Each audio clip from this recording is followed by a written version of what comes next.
বিএনপিকে বিনয়ের সাথে বলতে চাই, 16 মাস আগে আপনারা মজলুম ছিলেন, নতুন করে জালেম হওয়ার চেষ্টা করবেন না। একটি দল যাদের জন্ম হয়েছিল গণভোটের মাধ্যমে, যাদের প্রতিষ্ঠা হয়েছিল গণভোটের মাধ্যমে, তারা আজকে নতুন বাংলাদেশে গণভোট মানতে চায় না। জনগণের চাপে গণভোটে রাজি হয়েছে, কিন্তু তারা বলতে চায় যে আমরা জাতীয় নির্বাচনের দিনে নাকি গণভোট করব। কথাবার্তা পরিষ্কার, প্রতীক নির্ভর জাতীয় নির্বাচনের দিন প্রশ্ন নির্ভর গণভোট আয়োজন করে আমরা জুলাই গণঅভ্যুত্থানকে অপমান হতে দেব না ইনশাআল্লাহ।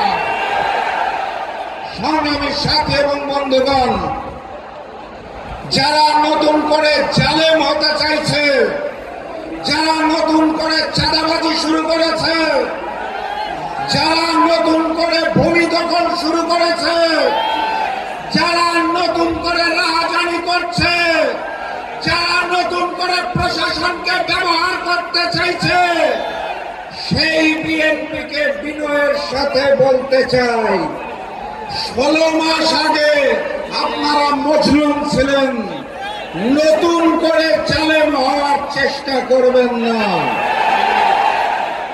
আর 2 দিন পরে 13 তারিখ জানি তারা আবার নতুন কর্মসূচি দেওয়ার চেষ্টা করছে।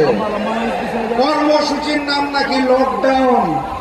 পুরাতন জালেমের নাম আওয়ামী লীগ, তাদের কর্মসূচি লকডাউন ঘোষণা করেছে।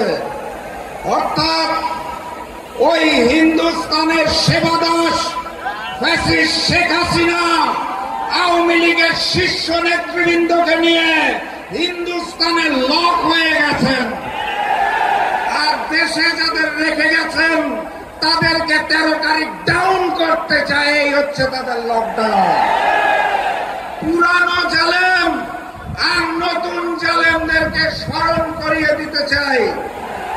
আজকের এই মঞ্চের দিকে তাকিয়ে দেখুন, আলেমরা এক হয়েছে, জালেমদের দিন শেষ। বাংলাদেশের শীর্ষ আলেমরা এখানে বসে আছেন। আমার সামনে অসংখ্য তৌহিদি জনতা, অসংখ্য পতাকা, অসংখ্য 8 দলের প্রতীক এবং নাম দেখতে পাচ্ছি। আমি স্বচ্ছ চোখে আলাদা দেখতে পাচ্ছি না। আমি দেখতে পাচ্ছি কোরআন, আমি দেখতে পাচ্ছি ইসলাম। অতএব এখান থেকে আওয়াজ উঠবে, ওই যমুনাতে যে আওয়াজ পৌঁছাবে, জুলাই সনদ বাস্তবায়ন আদেশ জারি করতে হবে, জাতীয় নির্বাচনের পূর্বেই গণভোট করতে হবে। আজকে শান্তিপূর্ণভাবে বাড়ি ফিরে যাব। অতি সত্বর ঘোষণা না আসলে এরপরে কিন্তু যমুনা অভিমুখে যাত্রা শুরু হবে ইনশাআল্লাহ। সেই আহ্বান জানিয়ে আজকের মতো বিদায় নিচ্ছি। সবাই মিলে শুধু আওয়াজ তুলুন, নারায়ে তাকবীর, নারায়ে তাকবীর, নারায়ে তাকবীর। যমুনায় আওয়াজ পৌঁছে গেছে। দেখা হবে বিজয়। আসসালামু আলাইকুম।